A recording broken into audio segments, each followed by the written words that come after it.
दोस्तों हम जो हमारा टूल बार है।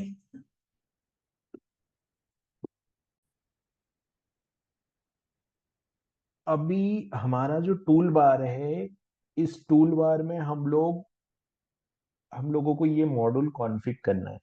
ठीक है। इससे हमारा जो कंटेंट को एडिट करने वाला जो टूल बार है वो बहुत एडवांस हो जाएगा। जिससे सबसे पहला मॉड्यूल हमारा लिंकिड मॉड्यूल है।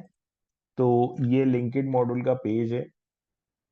लिंकिड मॉड्यूल से क्या करना है कि इस तरह के जो ड्रॉप डाउन है, आप जो ड्रुपल के आपके जो पेज बने हैं उसमें आप ऑटो कंप्लीट इस तरीके से ड्रॉप डाउन लेके आ सकते हैं ऑटो कंप्लीट वे में। यहाँ पर ये जो दिखाई दे रहा है इस तरीके से हम लोग एक ऐसा ड्रॉप डाउन यहाँ पे लेके आ सकते हैं लिंक्डइन मॉड्यूल की हेल्प से। तो मैं क्या करता हूँ, सबसे पहले मैं यहाँ पर जाता हूँ और जैसे ड्रुपल 10 है तो मैं ड्रुपल 10 वाला, मेरे पास ड्रुपल 10 इंस्टॉल है तो मैं ड्रुपल 10 वाला जो मॉड्यूल है वो ले लेता हूँ। और यहाँ पर कंपोजर की हेल्प से सबसे पहले मैं स्क्रीन को क्लियर करता हूँ और यहाँ पर कंपोजर की हेल्प से ये वाला मॉड्यूल मैं इंस्टॉल कर लेता हूँ। ठीक है। उसके बाद हमको दूसरा मॉड्यूल एडवांस लिंक मैनेजर इसको इंस्टॉल करना है। ये मॉड्यूल मेरा इंस्टॉल हो गया है। अब दूसरा मॉड्यूल में हम जाते हैं एडिटर एडवांस लिंक। राइट। सो ये जो मॉड्यूल है एडिटर एडवांस लिंक, ये आप देख रहे हो कुछ इस तरीके का। यहाँ पर आप जो लिंक होगा, जो लिंक टैग होगा उस पे आप क्लास लगा सकते हो, आईडी लगा सकते हो, न्यू टैब में उसको ओपन करवा सकते हो, रेल टैग ऐड कर सकते हो, टाइटल ऐड कर सकते हो। तो ये बहुत एडवांस मॉड्यूल है। मतलब इतने एट्रीब्यूट आपको सपोर्ट करने के लिए देता है एंकर टैग के अंदर ये वाला जो मॉड्यूल है। इसको हम लोग बोलते हैं एडिटर एडवांस लिंक मॉड्यूल। तो यहाँ से मैंने इसको कॉपी किया और यहाँ पर इस मॉड्यूल को मैं इंस्टॉल कर देता हूँ। तो यहाँ पर मैं जाता हूँ और इस मॉड्यूल को मैं ऐड कर देता हूँ। ठीक है। तो यहाँ से ये दोनों मॉड्यूल मैंने इंस्टॉल किए। अब हमारा तीसरा जो मॉड्यूल है वो मीडिया मॉड्यूल है। तो मीडिया मॉड्यूल जो है वो कोर मॉड्यूल है। ठीक है। तो मीडिया मॉड्यूल कोर मॉड्यूल है तो मैं हम जाते हैं, हमारा जो एडिटर है, देखिए जो एक्सटेंड पे जाता हूं मैं और इस एक्सटेंड वाले टैब में मेरे को यहाँ पर मीडिया मॉड्यूल और मीडिया लाइब्रेरी मॉड्यूल को इनेबल करना है। तो ये कोर मॉड्यूल है तो मेरे को इंस्टॉल करना है मीडिया और मीडिया लाइब्रेरी। ये मैंने यहाँ पे इंस्टॉल कर दिया। तो ये सारे मॉड्यूल तो हमारे जो है वो इंस्टॉल हो गए हैं, लेकिन अभी हमको कॉन्फ़िगरेशन करनी है। तो जैसे मैं स्ट्रक्चर में गया और ये कंटेंट टाइप है मेरा, कंटेंट टाइप में मैं गया और कंटेंट टाइप में मैनेज फील्ड में गया और आर्टिकल में मैं यहाँ पर बॉडी फील्ड में गया। तो हमने यहाँ पे कॉन्फ़िग किया था एक एडिटर जो कि है बेसिक HTML। तो इन तीनों मॉड्यूल को, मेरे को ये जो तीनों मॉड्यूल है इसको कॉन्फ़िग करने के लिए मैं बेसिक HTML एडिटर पे ही मैं जाऊंगा। तो यहाँ से कॉन्फ़िगरेशन में मैं गया, ये कॉन्फ़िगरेशन है।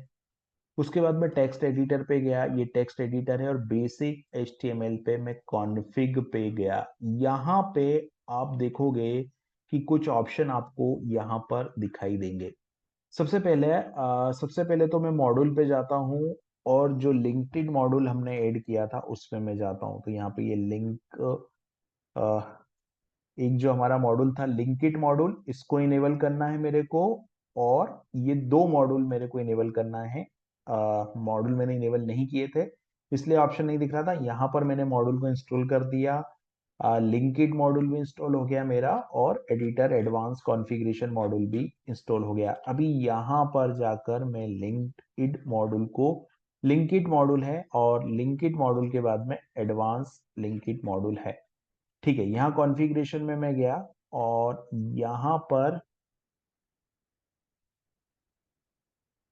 देखिए, यहाँ पे ये मॉड्यूल आ गया मेरा लिंकिड मॉड्यूल। इसको मुझे कॉन्फ़िग करना होगा। मैंने इस पे क्लिक किया और यहाँ पर इसकी प्रोफाइल को मैंने एडिट किया। यहाँ पर डिफॉल्ट प्रोफाइल है, एज इट इज मैं इसी प्रोफाइल को रखूंगा यहाँ पर, है ना। तो ये डिफॉल्ट सेटिंग है, इसमें कोई चेंज मुझे करना नहीं है। लेकिन मेरे को एडिटर में इस मॉड्यूल को यूज करना है। तो मैं जाता हूँ text format and editor. Text format and editor में बेसिक HTML पे जाता हूँ। ये बेसिक HTML आ गया मेरा। और यहाँ पे आप देखोगे तो ये लिंकिड मॉड्यूल आया। लिंकिड मॉड्यूल की प्रोफाइल बाय डिफॉल्ट डिसेबल है, इसको मुझे डिफॉल्ट करना है। और मैं जैसे ही डिफॉल्ट करूंगा यहाँ पर ये मैंने इसको डिफॉल्ट किया, लिंकिट मॉड्यूल की प्रोफाइल को मैंने डिफॉल्ट किया। उसके बाद में मुझे एडवांस लिंक को कॉन्फ़िगर करना है, तो ये ऑप्शन है यहाँ पे एंकर टैग के लिए, टाइटल के लिए, फिर यहाँ CSS के लिए, फिर यहाँ पर ID के लिए, फिर ओपन ए न्यू विंडो में, और यहाँ पर रिलेशनल टैग के लिए। ये मैंने दोनों कॉन्फ़िगरेशन कंप्लीट कर दी। फिर यहाँ पर एक ऑप्शन आता है, आ, ये वाला ऑप्शन, इसको ऑन कर देता हूं मैं। और यहाँ पर जो है इसको सेव करना है। अभी देखिए हम लोगों ने मीडिया मॉड्यूल इनेबल किया, तो यहाँ पर मीडिया एम्बेडेड का ऑप्शन आया, तो यहाँ पे मैं मीडिया एम्बेडेड भी कर देता हूँ। सेटिंग्स डिफॉल्ट रखेंगे, मीडिया एम्बेडेड भी हमने कर दिया। अब मीडिया, जैसे ही हमने मीडिया एम्बेडेड किया तो यहाँ पर मीडिया का ऑप्शन आया, तो मैं डॉक्यूमेंट, ऑडियो, वीडियो और ये सारे ऑप्शन यहाँ सेलेक्ट कर लेता हूँ और यहाँ पर सेव कॉन्फ़िगरेशन कर देता हूँ। तो आप देखोगे यहाँ पर हम लोगों ने ये जो तीनों मॉड्यूल थे, Linkit module, advance link manager module और मीडिया मॉड्यूल, तीनों को हमने कॉन्फ़िगर कर दिया है। अब हम जाते हैं वापस से हमारे कंटेंट एडिटर में, तो यहाँ पर ये कंटेंट एडिटर है और यहाँ पर मैंने इसको एडिट किया। तो जैसे मैं इसको एडिट करता हूं पहले तो, और यहाँ पर इसका कुछ एलियास सेट कर देते हैं हम लोग, क्योंकि हमने एलियास सेट नहीं किया था। तो यहाँ पर इसको मैं टेस्ट करके सेट कर देता हूं और इस नोड को सेव कर देता हूं। अब हम जाते हैं हमारे आर्टिकल पे। ये आर्टिकल हमने बनाया था, इस आर्टिकल पे हम लोग गए। यहाँ पर मान लीजिए मैंने ड्रूपल को सेलेक्ट किया और मैं लिंक पे गया, तो देखिए यहाँ पर आया। अब यहाँ पर अगर मैं लिखता हूं टेस्ट, जैसे मैंने यहाँ पर लिखा टेस्ट, तो ये नोड आया। देखिए यहाँ पर टेस्ट का नोड आया।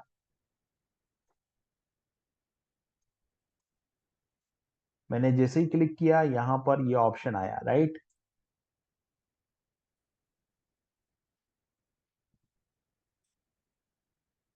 ये ऑप्शन है, सजेशन में दिख रहा है, यहां से इसको सेलेक्ट किया मैंने, नोड 1 टेस्ट। यहाँ पर देखिए एडवांस ऑप्शन भी है, यहाँ पर टाइटल जो है, और ये एडवांस ऑप्शन है। तो ये एडवांस ऑप्शन मुझे यहाँ पर हेल्प करेंगे कंटेंट को देने के लिए। अभी मैंने इसको सेलेक्ट कर दिया, तो यहाँ पर देखिए ये लिंक हो गया पेज। और अगर आप इसके सोर्स में जाएंगे तो सोर्स कुछ इस तरीके से बन गया, यहाँ पर ये इसका सोर्स बन गया। तो इस तरीके से हम लोग दोनों ही मॉड्यूल को कॉन्फ़िगर कर सकते हैं। लेकिन जो मीडिया है, अभी देखिए यहाँ पर इमेज आ रहा है, ये मीडिया नहीं है, तो अभी इसकी कॉन्फ़िगरेशन हमको करनी पड़ेगी। तो मैं वापस से कॉन्फ़िगरेशन में जाता हूँ और यहाँ पे टेक्स्ट फॉर्मेट एंड एडिटर्स पे जाता हूँ। तो यहाँ पे मैं टेक्स्ट फॉर्मेट और एडिटर्स पे गया, यहाँ पे मैंने बेसिक HTML को कॉन्फ़िग किया। और यहाँ पर आप देखोगे तो ये मीडिया है, राइट। ये जो इमेज है इसको मैं वापस से डिसेबल कर देता हूँ। और यहाँ पर ड्रुपल मीडिया, देखिए ड्रुपल मीडिया है, इस ड्रुपल मीडिया को मैं इनेबल कर देता हूँ और यहाँ पर मैं इसको कॉन्फ़िग सेव कर देता हूँ। तो अभी मैं वापस से कंटेंट एडिटर पे जाता हूँ और इसको एडिट करता हूँ मैं यहाँ पर। और यहाँ पर देखिए मीडिया का ऑप्शन आया। अब यहाँ मैंने मीडिया क्लिक किया, तो इमेज, ऑडियो, वीडियो, और यहाँ से मैं मीडिया को अपलोड कर सकता हूँ। ठीक है, अभी डिटेल में जब हम आगे जाएंगे तो हम देखेंगे कि मीडिया का यूज और किस तरीके से हम लोग कर सकते हैं, क्योंकि इमेज एक एंटिटी थी, राइट। अभी इमेज के साथ साथ यहाँ पे मीडिया का क्या फायदा है। जो इमेज है और मीडिया है इसमें क्या फर्क है, ड्रूपल की अगर मैं बात करूं, तो ड्रूपल में हम लोग इमेज तो वैसे भी अपलोड कर सकते थे, लेकिन हम लोगों ने मीडिया क्यों सेलेक्ट किया, तो इसका आंसर आगे आपको मिलेगा।